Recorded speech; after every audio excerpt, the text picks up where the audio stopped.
Can you guys hear me? Can you hear me now? Okay.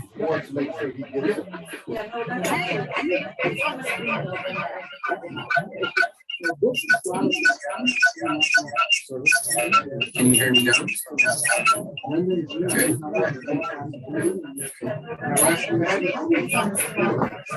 All right. So everything works. Hold on. There we go. All right. All right. So now, can you talk, Gail, real quick? Yeah. Can you hear me? Yeah, we can. Perfect. All right. So, yeah.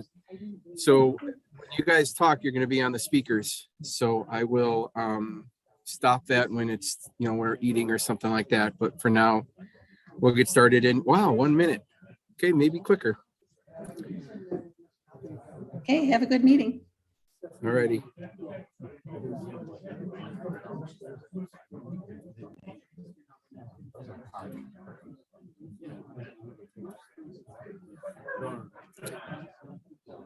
All right.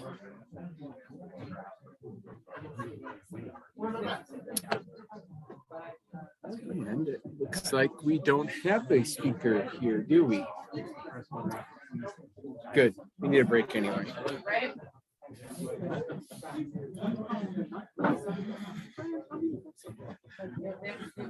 It's the first time I'm actually ready, waiting, counting down. Oh, here we go. All rise. I just like saying that. I'll never get tired of it. All right. Well, it seems a little sparse attendance here today, but actually now you start adding things up and it's not so bad. But welcome. We were expecting some speakers to talk about some stories from the Gulf War. And as of right now, it looks like we don't have them. So we'll just keep on keeping on. So if I can ask George, would you? No, he didn't make eye contact. That's how it worked. Can you lead us in the Pledge of Allegiance? I pledge allegiance to the flag of the United States of America and to the republic which stands one nation under God, indivisible, liberty, and justice for all. And that's what's great about being president and just working here is that all of a sudden they just fix everything that's going wrong. So if he could run the meeting, it'd be even better. So, Gene, right, or red badge still. We're just teasing you now. If you could lead us in the four-way pact. First, have the courage to tell the whole truth. I'll be kind in the way I tell it. I'll be fair, not self-centered.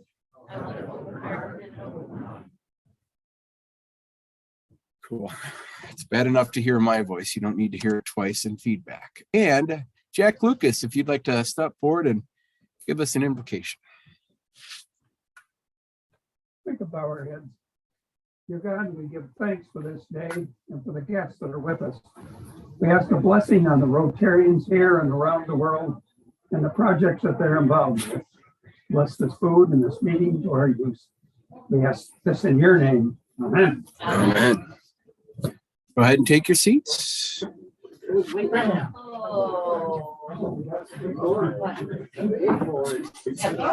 Oh.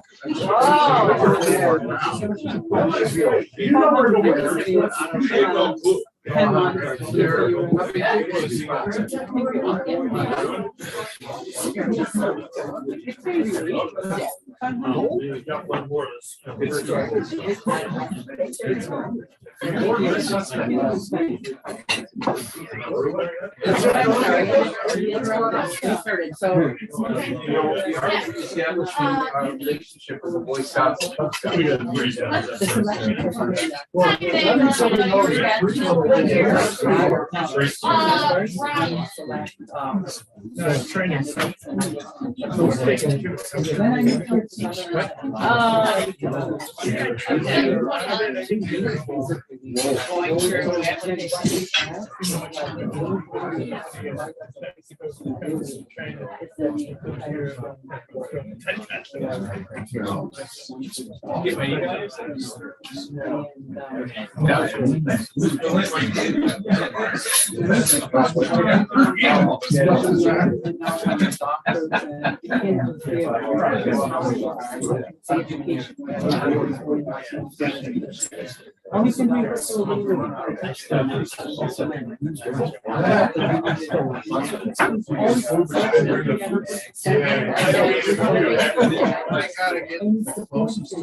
But still.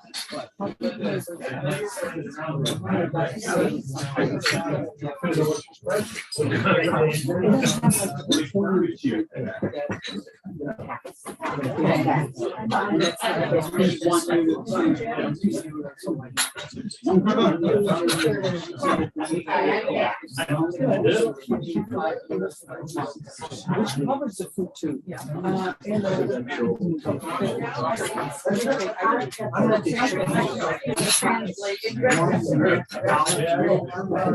It's €80 or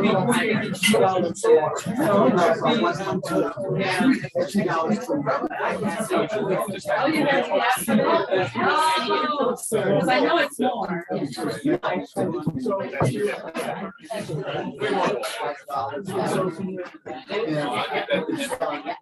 I'm glad you think it, but I gotta be honest.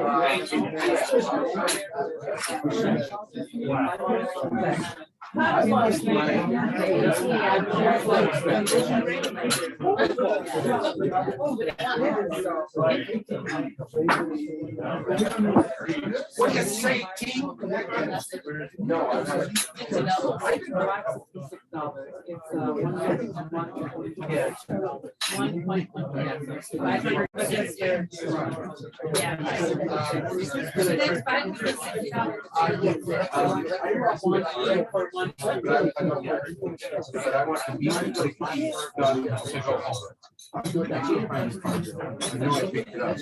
Oh, here it is. I'm thinking, you know, when you say 500,000, like. So just wrap it up.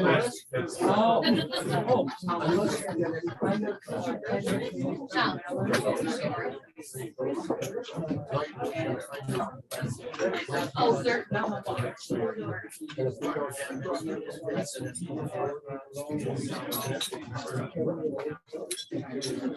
Okay, well, I think we'll have a lot of opportunity for camaraderie and an impromptu club assembly with the speaker not being here. So let's do some blatant self-promotion. Hi, everyone. I'm Camille Martinez from NBC5 News. I'm so happy to be hosting the Rotary Club of Schaumburg Hoffman Estates Classic in person just a few weeks away on Saturday, March 12th at the Marriott in Schaumburg. This big fundraiser will have auction items and other raffle games, and we are celebrating our Rotarians of the Year. Visit www.schrotary.org for tickets and information.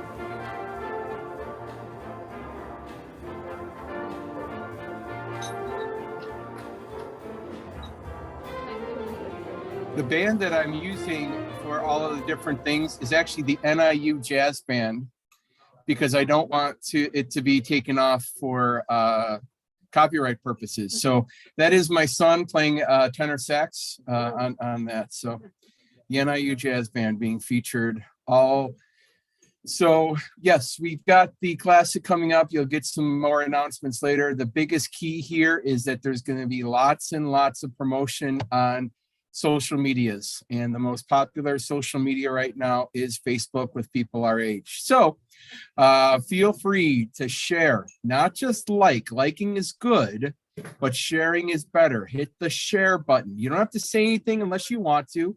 We've had some very eloquent words by Roger, said some really nice things about the classic. We've had Debbie Schmidt saying some nice things. All you got to do is share. What that means is that that video and that promotion will be on your page, and everybody that you know will then see it. If you like it, maybe somebody might see it. Sharing it would be really good. So what are you doing? You're going to share. Keep it going. Very exciting. All right, so let's welcome our guests here today. We've got right in front of me. Anybody want to introduce our guests? Everybody's pointing at everybody else. We have our guest here, Vesa from Kosovo. Thank you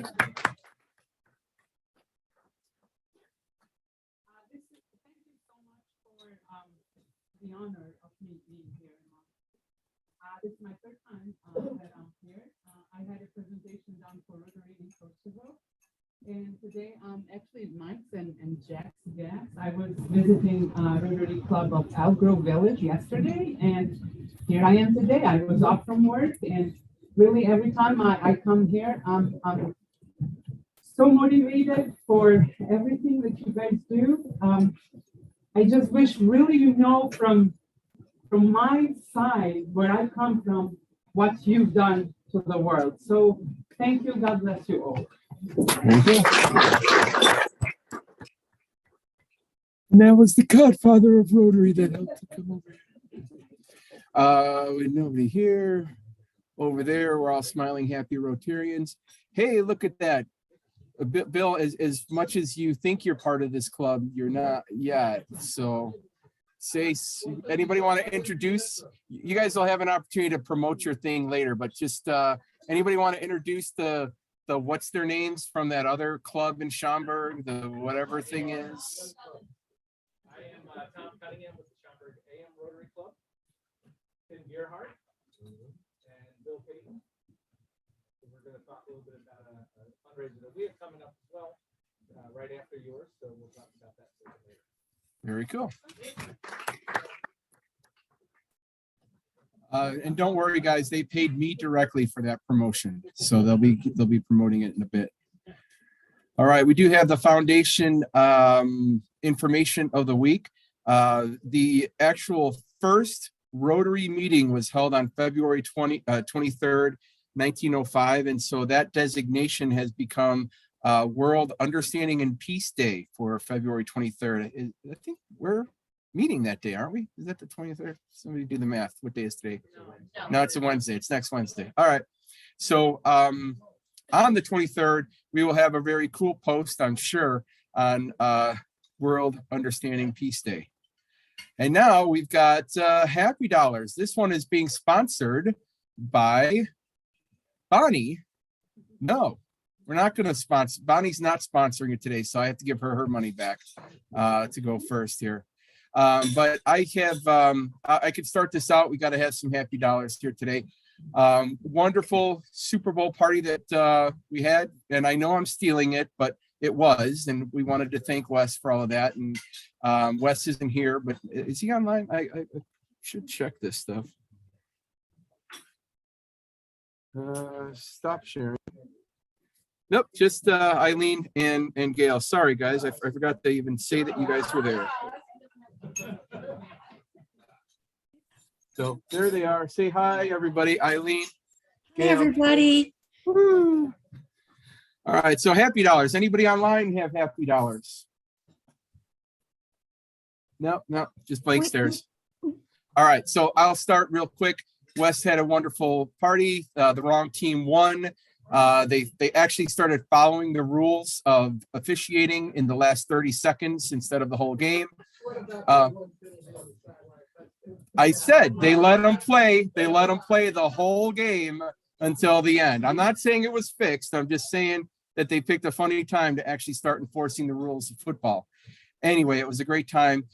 Tomorrow I get to go see the big fella out in Iowa for his birthday was on Tuesday, I think it was. So we're going out to Iowa and see the big fella and meet the girlfriend. It's official, Facebook official this week too. So go ahead, Don. I've got 5 happy dollars. Just an update on the toolkit initiatives that we've got going in the club with the sporting club as well. We currently have 8 applications in hand. We're expecting around 12 with an additional 2 coming in from Kona to Schaumburg, so we're in good shape there. But Holly has scheduled our first appointment with a dealership owner on Monday, and we're going to be asking for a sponsorship from Mapleton Subaru, so wish us luck. Good luck. Yeah, Tim. I know I called you Jim the last time you were here, one of the 2 Jims, but that's what happens when you look at the name tag and from here it looks like a Jim. Wouldn't be the worst thing there you go. Just a couple of happy dollars for allowing us to come and present a little bit here at you guys' meeting and happy to be here. We'll come over here, Ed. I have 5 happy dollars. I spent 8 days up in the UP snowmobiling. That's why I missed a couple days. Vince? I have a happy dollar. I know a lot of you won't believe this, but my daughter is turning 52 years old. Wow. In a couple of days. Whoa. Wow. Linda. I have 2 happy dollars, but I'll miss you guys. One is for missing you next Friday. I'll be in Bahamas. And then one is for missing you the next Friday after that, 2 Fridays in a row. I'll be in Vegas. Sorry. I'll come back to this. All right. Yes, Besa. I have $10 because yesterday was the Independence Day of Kosovo, my home country, and it was the 14th year. So 2008, we're very new, small country that we have everything thanks to United States of America and all of you really, because indirectly, all of the citizens, and I say to everywhere when I go to my coworkers, and you have contributed so much to the life that my people have and other people too. So thank you. Not just the U.S. soldiers that saved us, you know, because we know that their uniform, they're our life heroes, but indirectly you have changed 2 million lives from Kosovo and the others in the area. So thank you so much. And yesterday there was a big celebration. And there's U.S. flags all over. It's like Kosovo flag, U.S. flag, Kosovo flag, U.S. flag. It has to. So, thank you. Not so close. It's like it's Greece, it's Albania, Kosovo, then it's like Romania, then it's Ukraine. But the Russians are building the biggest military base in Serbia, which is very closer to the U.S. base in the Balkans, which is my hometown, Kambanska. Yep. The Balkans. Thank you. Wendy. All right, I've got 10 happy dollars. We are heading to Memphis this weekend because our 10th grader Katie made the Olympic development team for the state of Illinois to participate in a regional competition. So she's playing states, Ohio and Indiana and stuff like that. So a big soccer tournament. It's going to be very exciting, and everybody send good energy for Katie this weekend. Very good. Anyone else with happy scappy dollars? All right. Club announcements. This would be the time where one of you guys can come up. We do have just a quick reminder. There are new links to be able to pay for happy dollars and fun and frolic and your dues payments and things like that. So that's in your Wednesday email. Feel free to use the new ones. The old ones still work, but not for long, and you're gonna think you paid and you didn't. So our AM club has got something going on. Thank you, sir. So on March 23rd, we are doing a fundraiser called the Super Bowl of Soups Cook-Off. We are looking for obviously some restaurants yet. So a restaurant will come in and they will have soup for the public to come in and taste. And then we will vote, or the public will vote on the best soup or restaurant at the end of the evening. It's from 5 to 7. It's at Wintrust Field on the suite level. Tickets are $20 for adults, $10 for children up to 17, and I think it's under 5 or free, or yep, under 5 or free. So if anybody here would love to have some tickets, Tim, Bill, and I have them in the back, and we'd be happy to help you take care of those today. Thank you.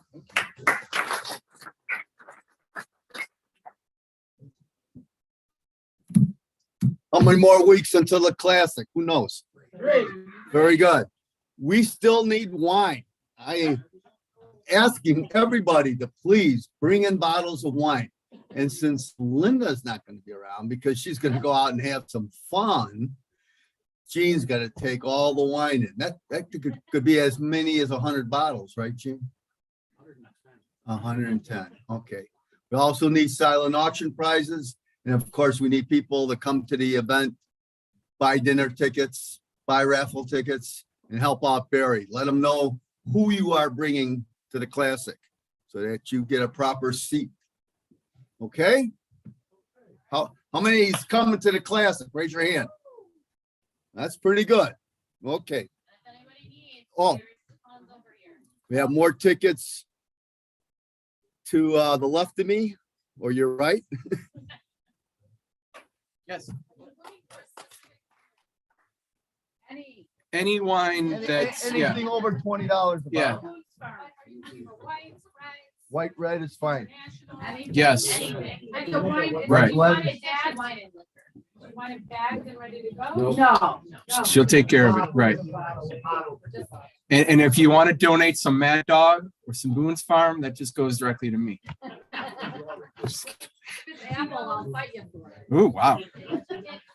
Now we're talking. And by the way, that is why we didn't get the coronavirus, is because of Mad Dog. Here we go. All right. Anything else? So we do got a couple public image things. We do have our trifolds available. Make sure you like the Facebook page and all of the things, and then share the stuff about the Classic. We are on Instagram. So if you need a really good excuse to follow your kids on Instagram, say, hey, Schaumburg Hoffman Estates Rotary Club told me I got to get on here, so that they'll like, and then any ideas you have posting wise, please send them to Pat. We try to put something out every weekday and we run out of ideas. So it's great that if you send it to me because you couldn't remember who to send it to, that's fine. Pat will get it and we'll go from there. All right. So I know the moments you guys have been waiting for. We have 4 weeks, I think, of Queen of Hearts to take care of here. 4 weeks. And somebody want to, can we get the board? Yeah, look at that. Oh, suppose. Yeah, it looks like this is a new Queen of Hearts board. There we go. Havana moment. There you go. Well, Steve found it. So we've got the numbers are all there. It looks pretty sealed. You know, I think we're pretty good there. Steve, you're vouching for this? He's vouching.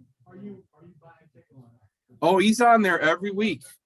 He's on there every week. All right. So this first one is for January 28th. This is the January 28th one.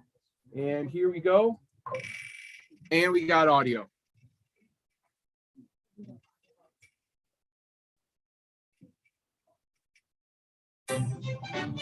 All right. Well, according to the rules, if you're not here, it goes to the lowest available number. 1. Which is 1. And while we're doing that, I'm assuming I just do the same thing, and I got to change it over, remove all inputs.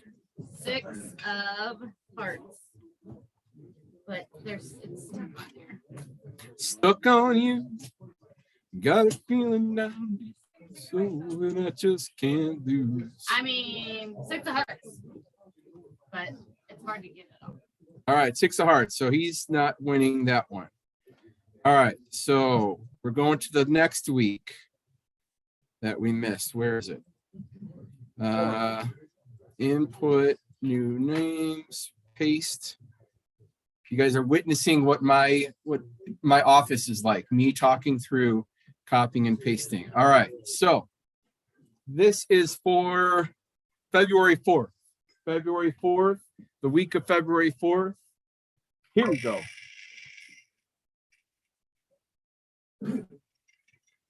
See if anybody notices how I screwed up. Gail. And she's here. Very cool. All right, Gail. Every number except for 1 is available. You can just say which one you want. She says 4. She's going with 4. Now I got to clear this one out.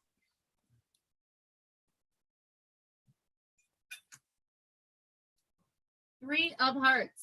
3 of hearts. 3 hearts. So that is not a winner.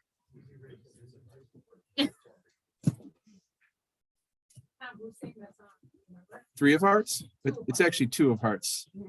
Well, originally or the remake in the 80s. Expose.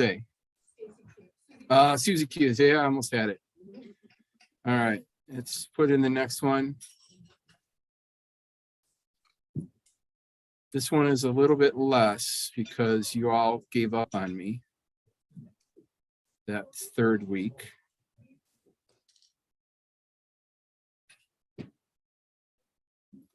So I suppose you want to see it, huh?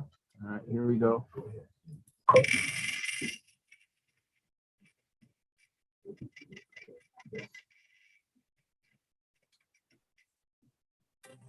Oh, look at that. Hey, you can't win unless you enter. So, Okay. what number do you want to go for, Gail? I want 14. 14. So 14. It is a theme with 4s. Something's happening. All right, let's get the. This is this week's. 3 of diamonds. 3 of diamonds. Wah, wah, wah. All right, twice the winner, twice the loser, all at the same time. Let me get rid of this. And you bet you're wondering why this wasn't all pre-done, because if you re-enter them, it just keeps the last one you enter. So that's why I had to do it, and you guys have to put up with this. All right, so this is this week. I am going to shuffle. All right, well, Gail's there. She's there every week. She's got it going on. She goes and she clicks on it every Wednesday. No, I think she just automatically has it happen. Here we go.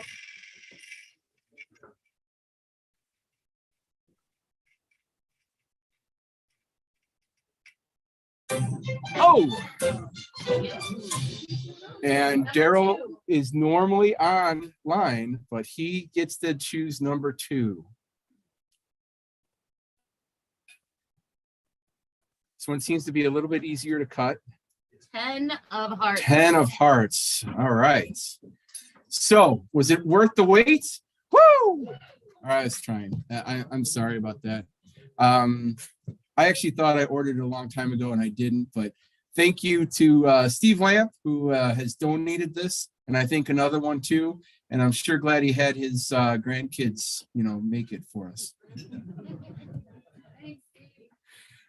All right. With that, I'm going to let you guys eat, and then we'll come back with fun and frolic in a bit.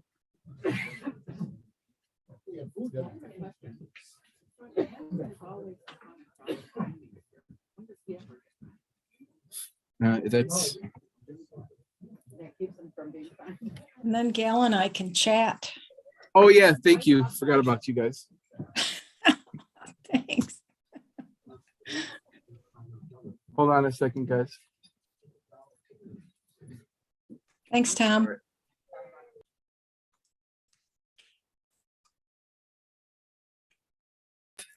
Okay, Deb, you guys can chat and I'll come back Can to other you. people hear us? Can other people hear us? No, so we Oh. can't, but we still shouldn't talk about anybody just in case. They could read our lips. Anyway, how nice to see you.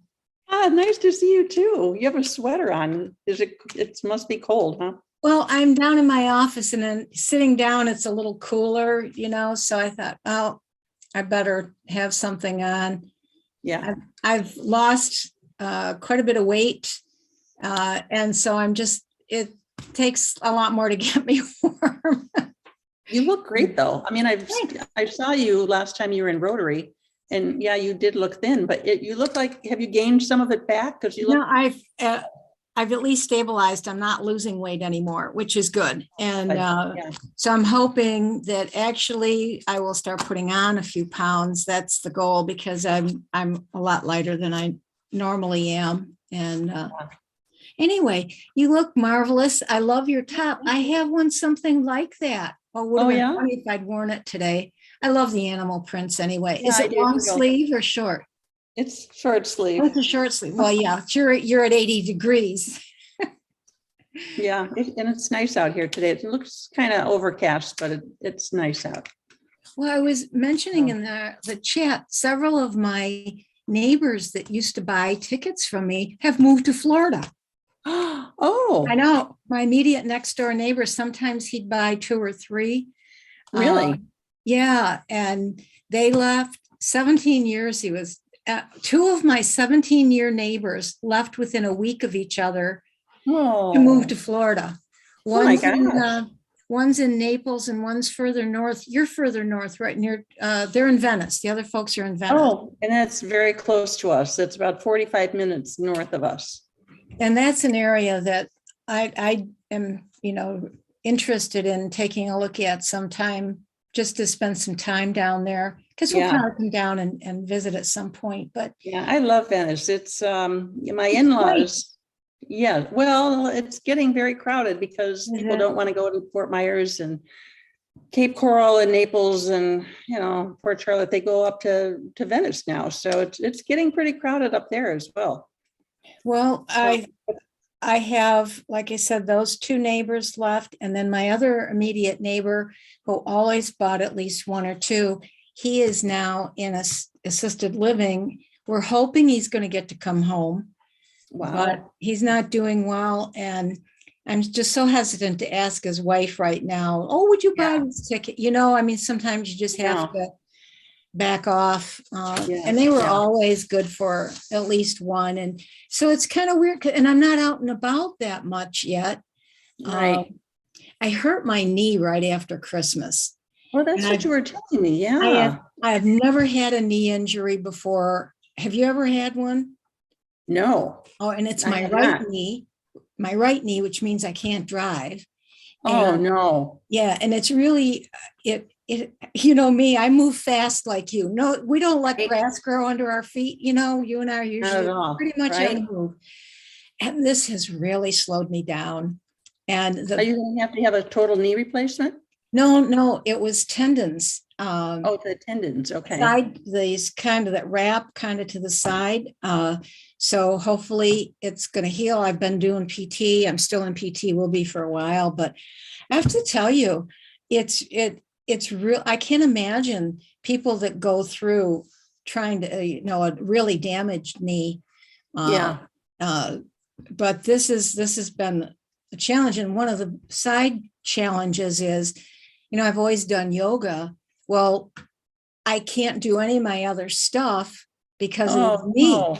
So, my gosh. Yeah. So your whole body changes. And I'm like, really, I'm going to be like starting over when I can, start getting back. And then you have to rebuild. So but I'll do it. I'm not going to sit back and say, oh, too bad. Oh, I'm so sorry to hear this though.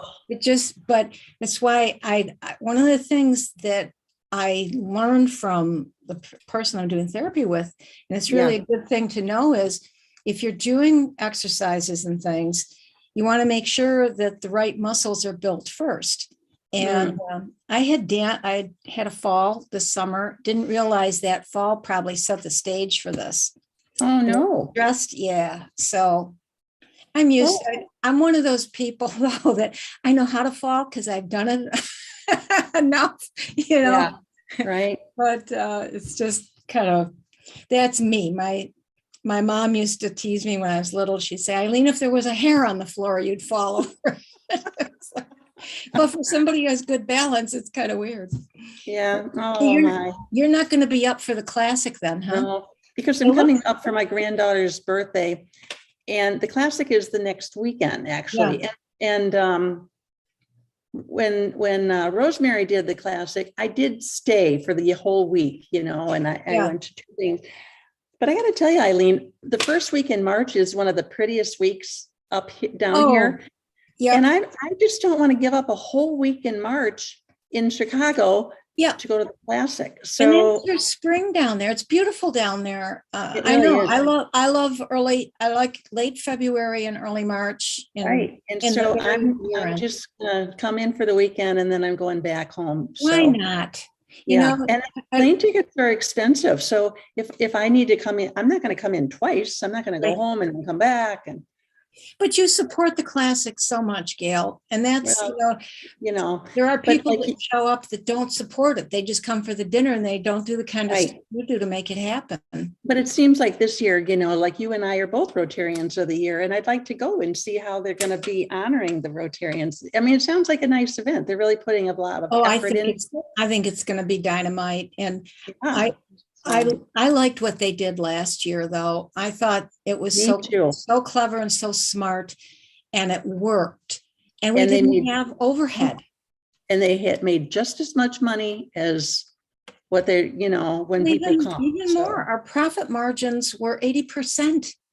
Yeah. And it's not going to be that again. You know, now we're back to paying for meals and things. And you know, I liked the fact that people could be like you in Florida or in Arizona or wherever. My friends in Florida actually they bought a ticket and they were down there then, doing the neighbors that moved, and they actually popped into the classic, you know. Right. So I thought it was clever and well done. And they're not going to do it that way this year. It's not going to be a hybrid event. It's going to be, they're going to be posting some videos on the screen for us to watch, but nothing like last year. You know, it's not going to, because that was expensive the way they did it last year. They actually paid to have that televised, and but even so, the profitability with that was so much more than I know. We're going to see. But you know what? I like I told you in my note, I've been really working on my own fundraising for the club. Right. And there's no expenses tied to that. Exactly. Going out and asking people for money that isn't tied to the classic means 100% of that money is going to Fishing Well.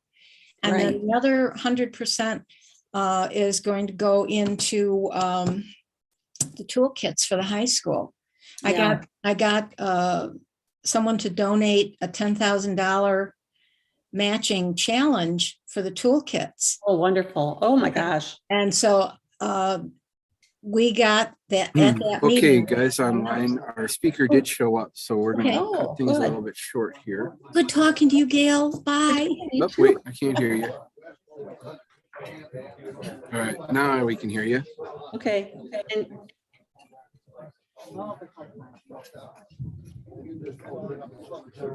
thank you, Tom. Sure thing.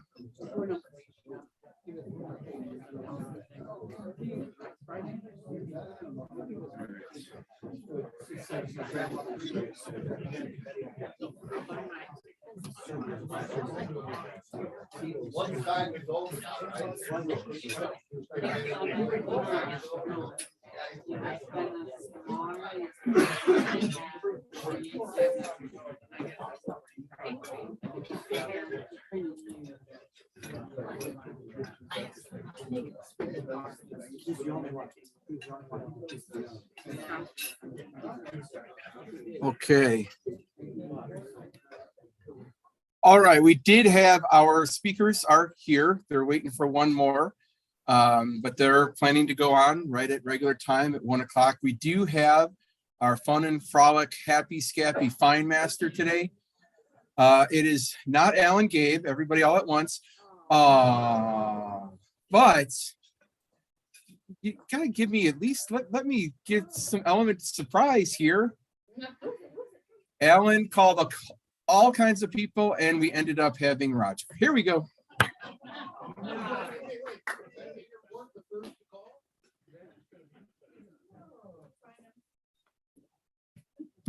Hello, friendly club.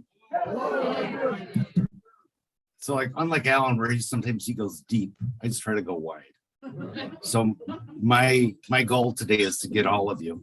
And I want to cap it at $5. So for instance, if I were to say, Tom, that's $10 for insulting me on my way up here, you would only have to pay $5 as an example. So it's President's Day on Monday. And so is there any table without a past president in it? Maybe this table here. Well, we have the. You have who? We have the president. Okay, so if you're either the president or let's say the most experienced past president at a table, you're in charge of that table as far as collecting, and later it's potentially we might have a presidential quiz. You would be representing your table on the quiz. Is that okay? I said, is that okay? Yeah. All right, that's good. Roger that.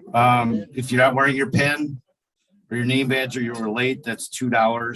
$2 is always the default fine unless you're different from me.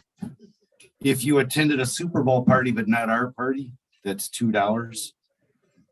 If you, as a habit, go to other people's houses and bring your own indoor sandals,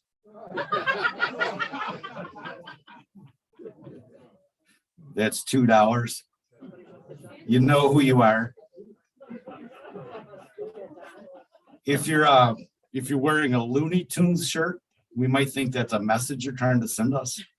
Like here you are with a Looney Tunes, so that's $2.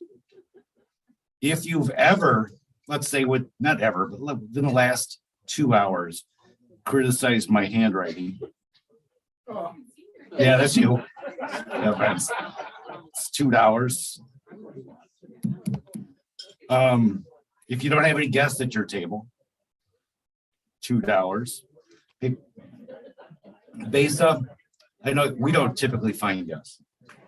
Okay, good. You've been here 3 times. I'm not sure you're a guest. Have you ever been fined here? No. See, so I actually wanted it to be the first one to find you, but then you said so many nice things about the USA, and I'm wearing American socks today. I'm gonna give you a pass, but when I see you next, I won't. Okay. Yeah, wait here or wait, Roger. But come back, we love you. Okay, I will.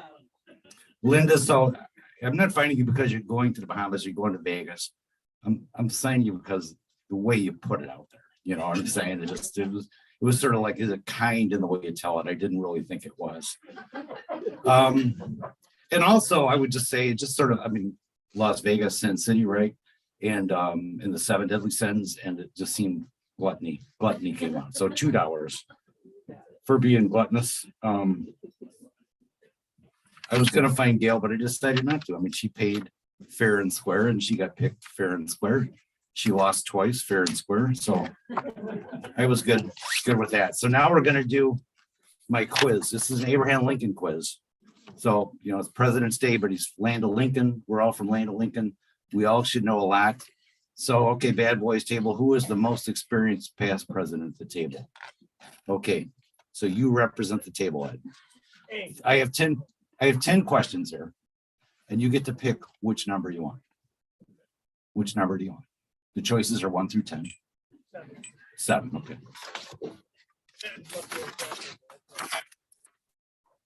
Oh, this is an easy one. The night Lincoln was assassinated, he attended the play Our American Cousin at Ford Theater, and he was there with socialite Clara Hamilton Harris and her fiance, Major Henry Rathbone, of course, also Mary Todd. But Harris and Rathbone were the second couple invited. The first couple invited decided to decline the invitation. So who was supposed to be there? Who were supposed to sit with the Lincolns at Ford Theater?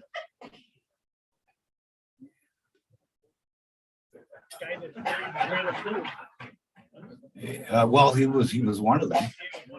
So yeah, Ulysses S. Grant. What's that? Yeah, so it's only $1 so far. No, it's Julia Dent Grant, his wife. I mean, I don't know why he didn't go there, but that's $1 for everybody, and you collect. All right, most experienced past president is Glenn. 1 through 7, or 1 through 10, but don't pick 7. 3, okay. Oh, this is my favorite one. Not really. In 1864, in the midst of the Civil War, Lincoln had to run for president again. He was reelected, obviously, but who did he run against? Who was the nominee of the Democratic Party in the Union?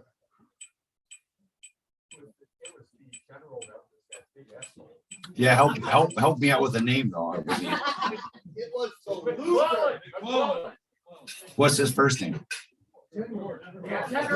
What's his initial? Yeah, George B. McClellan. You guys get that one. That's great. Okay. All right. So Mike Erickson's table. 1 through 10, but not number 3. 1. Okay. This actually is my favorite one. That's why it's number 1. In 1842, Lincoln was challenged to a duel by the Illinois State Auditor, James Shields. Since Lincoln was the one that was challenged, he got to pick the weapons. What weapon did he pick?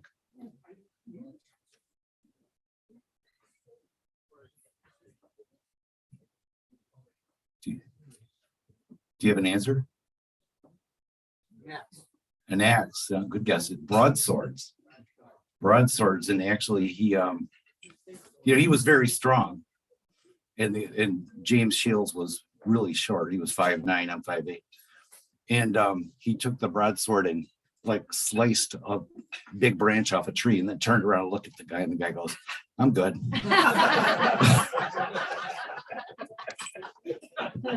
All right, is it you, Pat? Are you the captain? No, it's Jack Lucas. Okay, Jack, what number do you want? Number 5. It was fun writing this instead of working this morning. All right. The night Lincoln was assassinated, 2 other members of his administration were attacked.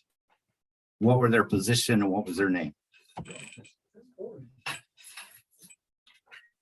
All right. So if they get 3 of the 4, I'll charge $1.50. Okay. I have never seen more blank stares.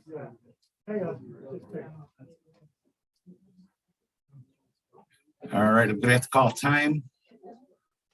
Any guesses? All right, it's Vice President Andrew Johnson and Secretary of State William Seward. All right, last but not least, Tom. What number do you want? Oh, I'm sorry, Barry's here now. You were there before.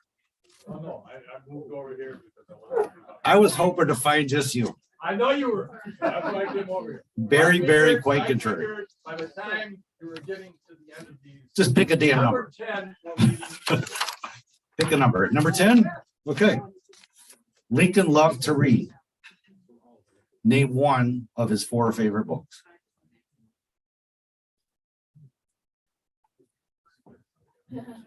It's not a book.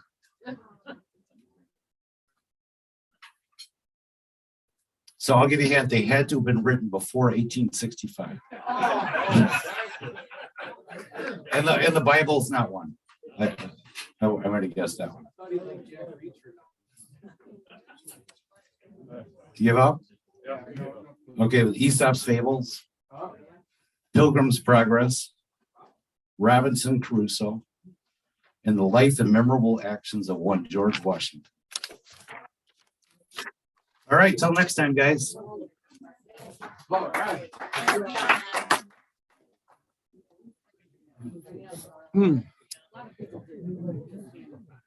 Well, whoever is doing it next week, you need to keep in mind that we do have people online, and that could have been a table. We have Mary Jo joined us here, so here we are. See, say hi, Mary Jo. Go ahead and give us a wave. Cool. All right. So, can I introduce you guys? All right. We have from St. Viator a group. Well, it's two so far, but they're waiting on one other person. You know what? I'm going to wait till everybody kind of settles down. We're settling up our funds here. For those of you who are new or visiting, that's one of the many ways that we raise funds. You know, a penny at a time as we're finding each other. The major way is coming up, you know, in a month or so. All right. So I'd like to bring up from St. Viator. They're going to tell stories about the Gulf War and explain it all in the next half hour here. So come on up.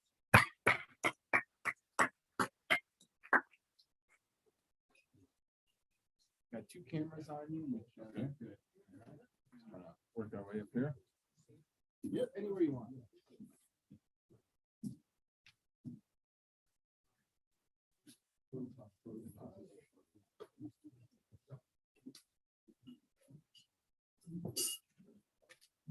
Okay, we'll take our masks off and we'll share the microphone. We may have one more student joining us, but my name is Jim Mitchell. I'm a graduate of St. Viator. I'm the person responsible for communications for the school.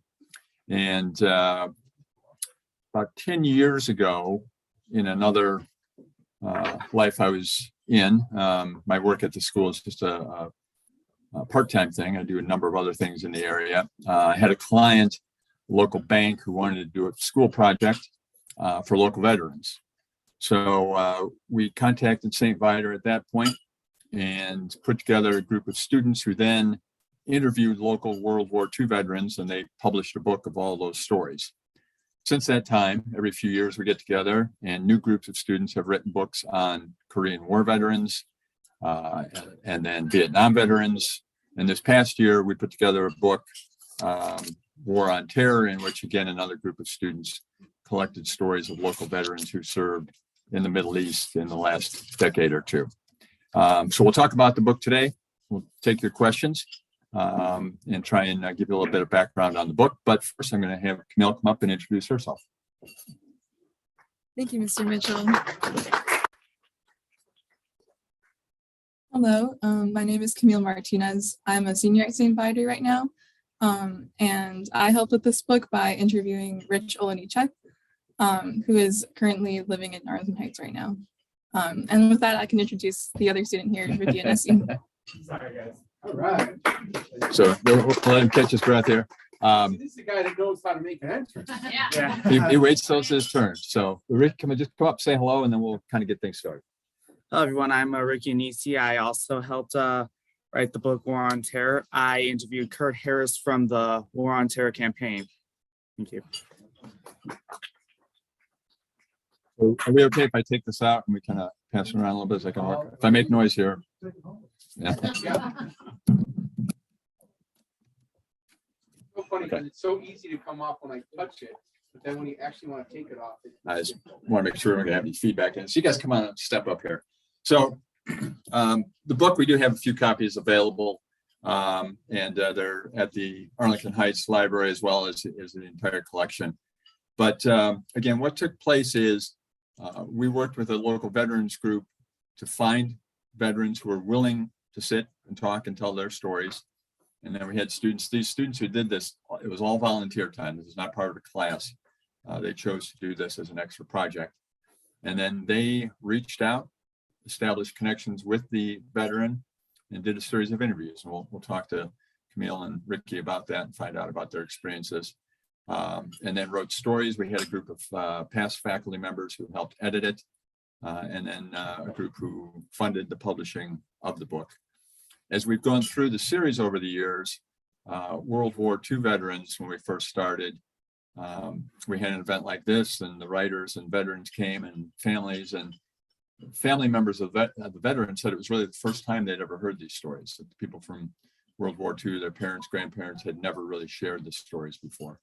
And what we found with each of the 4 books is that the students and veterans develop a relationship and they're able to talk and learn things. We want to find out a little bit about that. We'll share that with you. So first of all, Camille, I'll start with you. Why don't you tell us about your veteran, what you learned, and the process of getting that story? Okay. So as I said, I interviewed Rich Olenichek. He started as a high schooler at Hersey, so here around the area. And as a high schooler, he wasn't exactly sure what he wanted to do with the rest of his life. So he talked to his college counselor, and his college counselor said that he might fit well in a military academy, a service academy. So he eventually ended up going to West Point after some hard work with his application and securing an interview with an Illinois senator. And at West Point, he eventually studied to be a combat engineer. So he spent a majority of his time in Kuwait being a combat engineer, and also was a part of the Rapid Deployment Force. So yeah, a majority of his military service was in Kuwait. And Ricky, I know your veteran also went to West Point, local guy who went to St. Viator and went on to his military career. Tell us a little bit about Court Harris. Yeah, so Kurt Harris, as he said, went to West Point. Then after that, he went over to Iraq, and he actually helped us set up missiles that would go across the channel to be on the ready in case of an attack. So that was his first mission. He did that for a few years. Then he came back, retrained. Then he actually kind of served as a captain of a small troop in Afghanistan itself, and he kind of helped go around and explain to the locals there what was happening and kind of actually gain a U.S. presence in the country itself. And as I mentioned, there's a process by which these students get to meet the veterans. And unfortunately, this most recent book was done during the pandemic, so you had to do a lot of this online or over the phone as opposed to face-to-face. Tell me about your relationship with Rich. Sure. So I worked with a partner on this project, and we conducted 2 interviews over Zoom just to kind of ask him questions about his story. And yeah, he was really open about it. We were thankfully able to secure a time where we were both available to do Zooms and see him online, even though we couldn't do it in person. But even though we couldn't see him in person, it was still a rewarding experience being able to talk to him virtually. And Ricky, I want to ask you about Court. Court Harris was, as I said, a student at St. Viator. He was in St. Viator on 9/11. He knew, based on his family history, he wanted to go into some sort of service. Did you ever talk to him or kind of envision what he was going through and put yourself in that position as being a high school student and seeing this happening in the world? What was that experience like? Yeah, it was really something because this was really personal for him. Like, he had a grandfather and a father who served in the military, and he also kind of saw his way to give back because when he was a kid, he actually had cancer. So he saw joining the military as a way to give back to the community. It was a really touching moment. So he wanted to be a military officer regardless. And then when 9/11 happened, that obviously put a whole new meaning on it, made it that much more impactful. I know that he was really glad to do what he did and help the community. And I'm sure that he would be really proud to see what he's done. He was a very successful captain. He served very well. Camille, I'll come back to you. We were just here listening to the Abraham Lincoln quiz before we came in, and you mentioned you had just taken U.S. history recently. What does a project like this do to your perspective on history?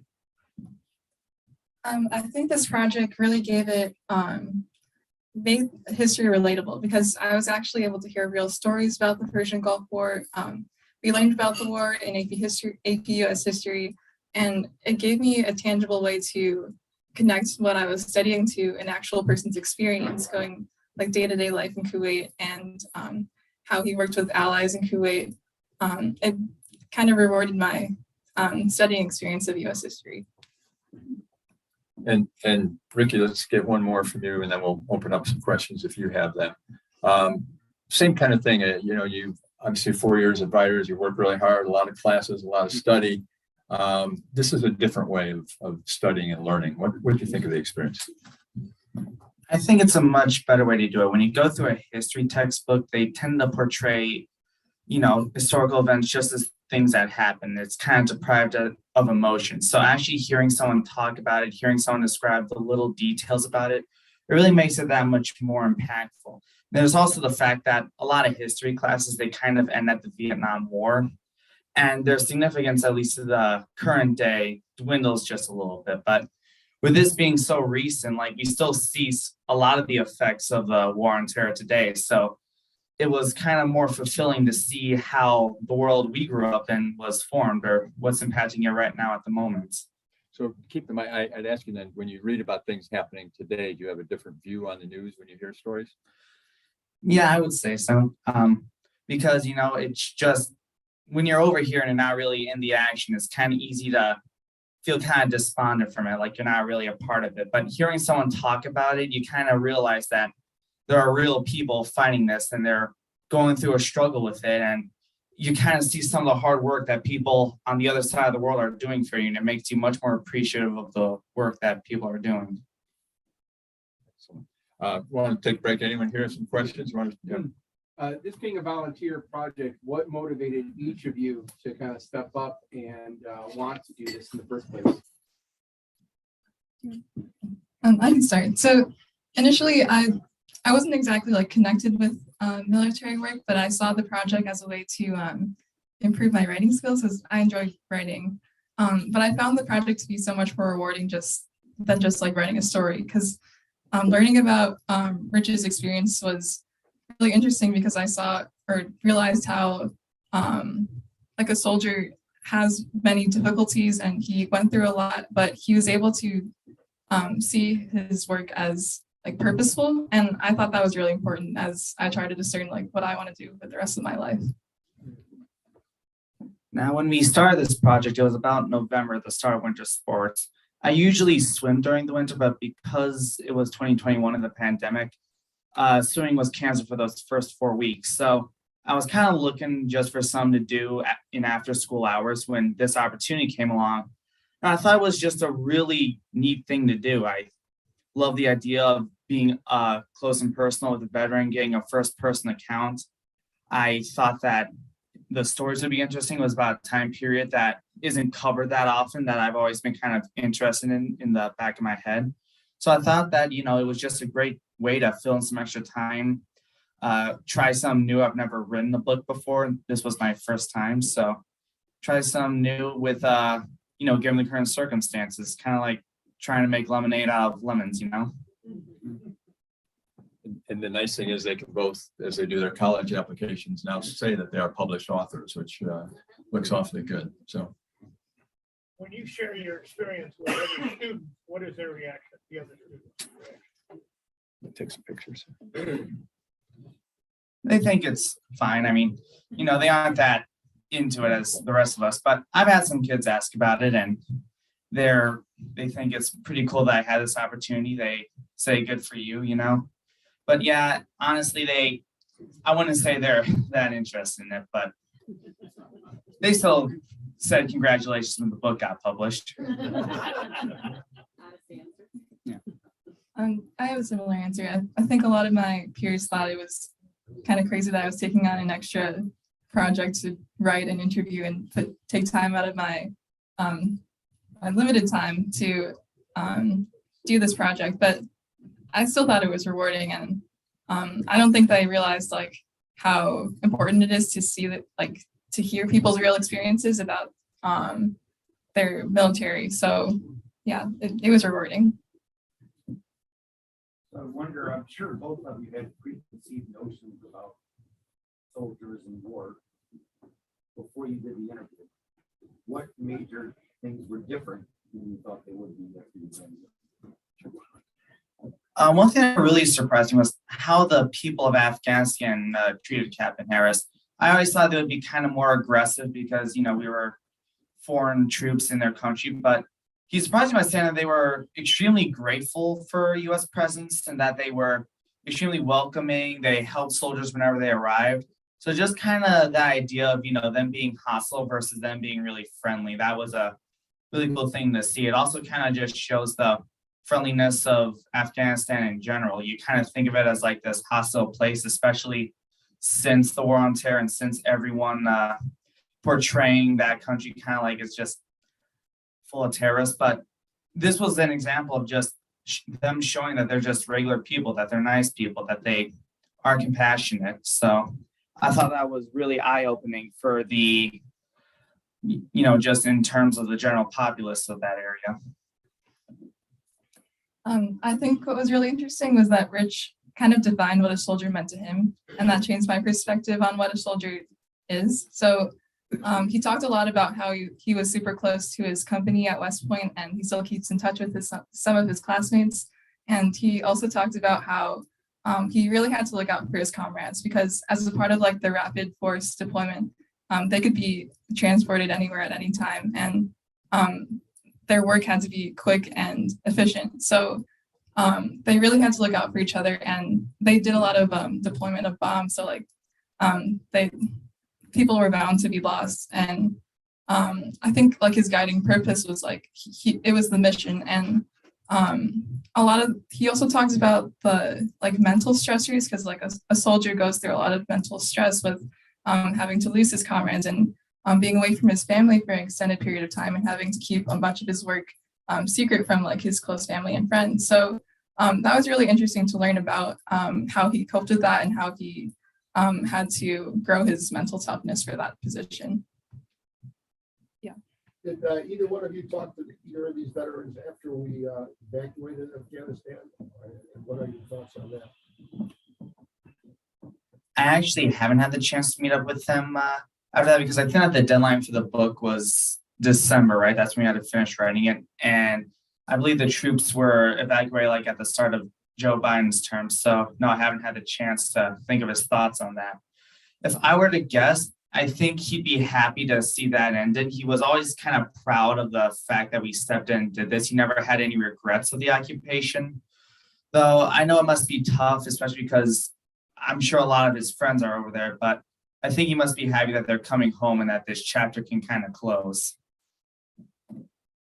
Yeah, unfortunately, I did not reach out to Rich after they took out the soldiers from Afghanistan, but he did find like meaning in his work, and I'm pretty sure that he would have also been glad that that had happened. So. Are you going? I know that you couldn't meet with them when you were doing the project. Do you plan on meeting with them to continue the relationship you started building through the project? I think that would be a good idea. I mean, now that our book is published, it would be interesting to see what he thought about the other people's experiences in the same war. So yeah, we might look into that in the future. Yeah, I'd be happy to meet up with him, get his opinion on the evacuation of the troops, and just kind of see what he thought of the book. What was the most meaningful thing that they did when you were interviewing them, as they reflected on their experience?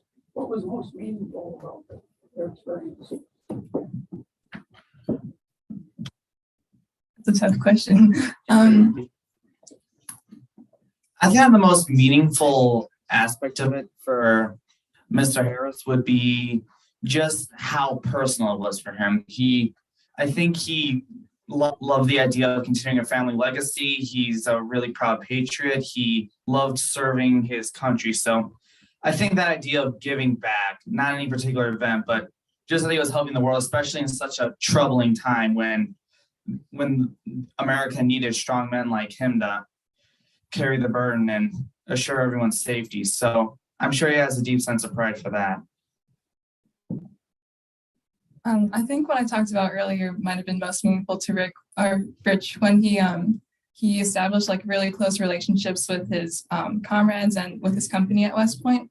He really emphasized that they truly looked out for each other when they were on combat. You said that some of the veterans told you stories that they had never shared with family members. Were there any family members present when you were interviewing them, and how did the families react if they were there?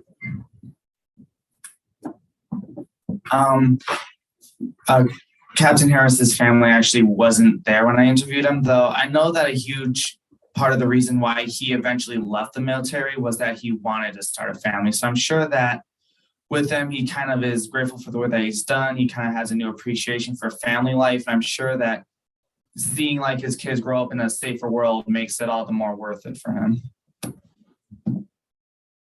The same thing goes for me. So Rich was alone while we were interviewing him, but he kind of emphasized that since his parents were immigrants to the United States, like he really valued his American life, and that's sort of why he decided to become a soldier with his personality as well. So Go back and then we'll come up to you. What's the next book you're gonna Right, that's actually, we've been approached at the school about doing some more. We kind of take our time choosing those projects, but I would like these two to each tell you a little bit about their future plans. First of all, when we have events like this and the kids get to get out of school, you know, a lot of them raise their hand. These guys had the day off today and they came here on their day off. So first of all, thank you guys for doing that. But let's get to know just what do you have planned after St. Viator?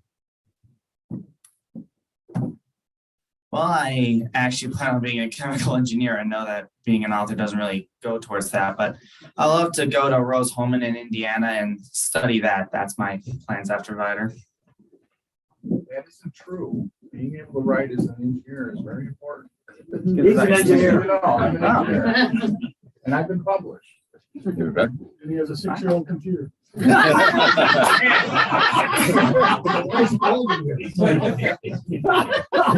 let him talk anymore. Go ahead and answer. So I plan to study biology and go into the medical field. Not exactly sure if I want to go to medical school or not, but I'm hoping to go to a Catholic university in the Midwest. So. Yeah, I was gonna say I know it's getting late, so. Just real quick, can we buy your book here today? I've got a few. I was just wondering if there was another project in the works and where you get your funding. The project, initially when we did it, as I said, it was a bank that sponsored it. They did the first few books. The bank is one of those banks that has been bought and sold several times, so they're not local anymore. But this one was funded through some alum and past faculty who wanted to keep this going. So they just raised the funds they needed to make this happen. So we will see hopefully what the next project brings. I know you guys, Rotary does a fantastic job raising funds. I've got the last 2 or 3 copies of the book here. If you'd like to raffle them off, however you want to handle that, get the crowd. I think they can buy them. That's whatever you'd like, but I'd be happy to share those with you. I know you guys have time schedules, so Camille, Ricky, thank you guys for being here. Thank you for doing it. Thank you. Let's put this up anyway, but there's the gift for you, and then we've got thank you from us. Oh, thanks. And yeah, thank you so much. So thanks. Thank you. And thank you to Mary Jo, who sets this up for us, all of the speakers. Mary Jo is online. So yeah, we Read these and why don't you just whatever. all right, we got 3 books up here. How much are they? They're whatever people want to pay to go to your funds. They're $100 each. They're $100 each. So want to check them out. All right. All right. Right. All right. So next week we have people and some information, and I believe some of our fishing well recipients for next week. Harper College and the fishing well will be next week. So plenty of people here for that, as well as don't forget, we've got the classic tickets. Sure, those are $3,000 each, because I get my cut. There you go. But yes, we do want to thank the Morning Club for coming out. We appreciate it. We look forward to seeing you also on March 12th. And everybody else, please rise. I'm not going to turn the projector back on. Hopefully we all know the 4-way test. You know what? We've got visiting Rotary. Tim, would you? That's right. We're going off the test. Where's the test? The test is over here. Truth. Is it fair to all concerned? Well, goodwill and better friendships will be beneficial to all concerned. And don't you add something at the end? Oh no, that's the other club. Forget it. Will be fun. All right, everybody, go out and be great Rotarians this week. Cool. Give it to the kids. Yeah, give it to them. Let them keep it.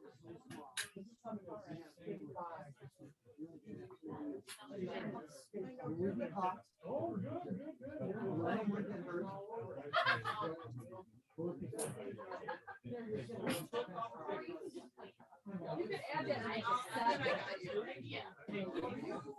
Yes.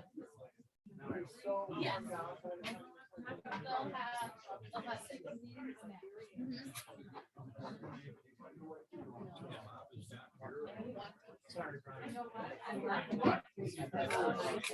All of us that were paying did. When I got it, I was. I